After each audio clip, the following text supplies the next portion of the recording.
Chapter 5 deals with the definition of stress. Stress can be defined as feeling of unrest, feeling of being under pressure, feeling of being overwhelmed or worried, or feeling just tension. The effects of stress can result in a state of panic, feeling your heartbeat, feeling nauseous, dizzy, overwhelmed, physically overwhelmed. But what I want to point out is that the core activity of our brain is to protect us, to help us survive. So the stress mechanism, what it is an alarm system. So every time we unconsciously or consciously perceive danger, the mechanism goes on.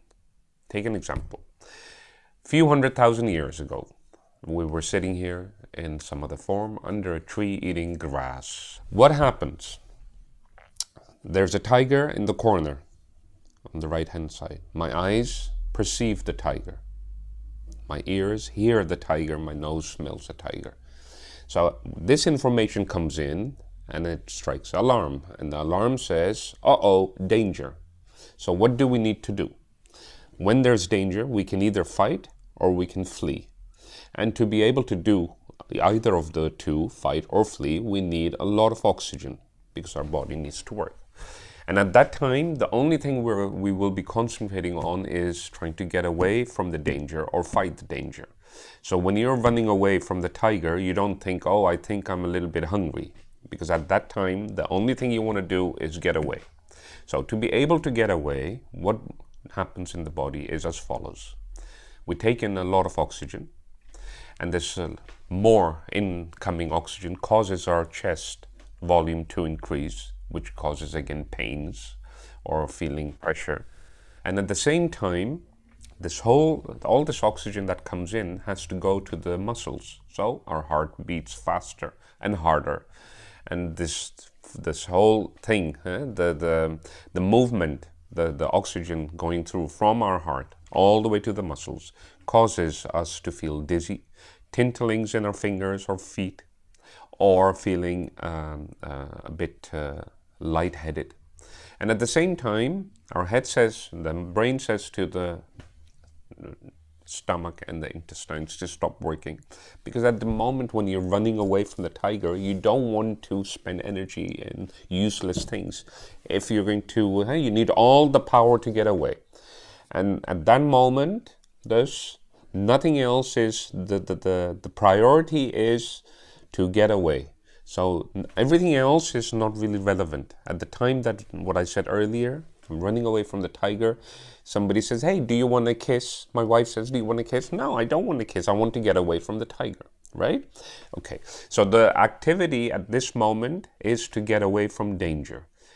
And that's why in our daily lives we seem unreasonable, because when we're trying to get away from the tiger, but there is no tiger, we get confused. So coming back to today, there are no tigers, but there are tigers. Not the tigers with long teeth and big nails, but the tigers of today are, am I going to be on time? Am I going to pass my exam? Is my wife healthy? Is my father being operated, and will he get better? The tigers are different, but they're still there. So every time our brain perceives the danger that there's a possible tiger in whatever form, it reacts. And in our conscious state, we can't always place the danger.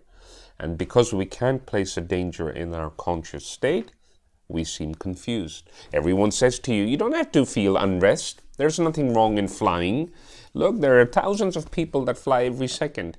But in my head says I'm going to die because the plane's going to fall out of the sky. And unless we don't understand what that mechanism is, we'll never change. So we need to understand what's really happening in our head. So we need to understand what stress is. Stress can be divided in two basic categories, acute and chronic. So acute stress would be when suddenly I'm walking on the street and there's a horn and I jump.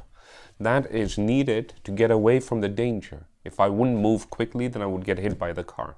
That is the acute bit. The chronic is that I would think, I have exam tomorrow. Am I going to pass or not? That's causing me distress.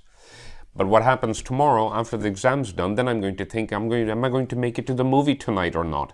So the chronic stress is constantly worrying about the possible tigers.